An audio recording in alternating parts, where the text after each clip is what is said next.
Hello, আমি কইছো মোর কথা ইলা কাকু কিছু কইস না। তোর কথা বের কিবা কইবা যাম। আচ্ছা ঠিক আছে, এটা পুরো প্রমাণ। একদম ভাত খিলাতে মানুষ সব ভাত খিলা যাচ্ছে।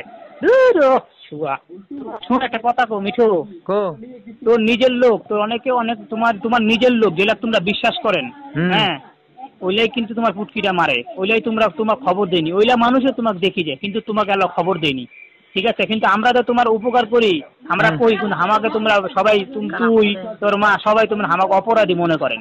ঠিক আছে, অথচ তোমরা যাক টাকা টোকা দেখেন, মোবাইল দেখেন, এই দেখেন সেই দেখেন, ওরাই তোমাকে মিথ্যা কথা কো, ওরা তোমার খবর দেয় না কোনো, কিন্তু ওরাই দেখি যে আর কিছু তো কইনু নি মই।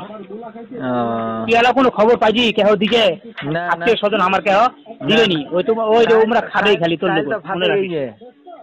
এইটাই তো মুই কহিনু তো যে সবাই খালি তোমার লোকের খাবে উপর অফিসে। ঠিক আছে, কেউ কোনো খবর দিবা পারবি নি, একটা কথা কইনু।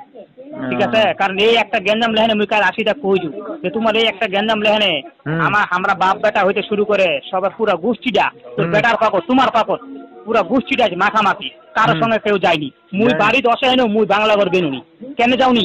তোমার পাকত তোমরা বঞ্চিত করি জন্ম কই। ঠিক আছে, তার কিছু কোহার নাই ভাই, মুই যেটা খবর দিনু লেলে 100% চলে যা, টপকো যা, তুই টপকো যা। মুই আসু, তুই চিন্তা করিস না, তুই একদিন আইজ ধরবা পারিস। ছিগে দূর মুই ছু রংপুর আছো। তো রংপুর আসিয়া মুই গেনু, মুই চলো একটু। তুই বেয়া খাই জানা চলে গেল তাইলে। বোকা চোদা, বেহার গুষ্টি মারু, বেহার আশেপাশে গেছি নাকি? ওর মতো চেংড়ি আমি বেয়া কাম 7 ভাতারির বোকা চোদা। যেটা করছো ওইটা কর, তুই ধরিবা পাইলে মোক ফোন দিস, যা ধরে কাগজ তাড়াতাড়ি যা, দেরি করিস না ভাই। এই কি এগুলা? কো গরু খামু না।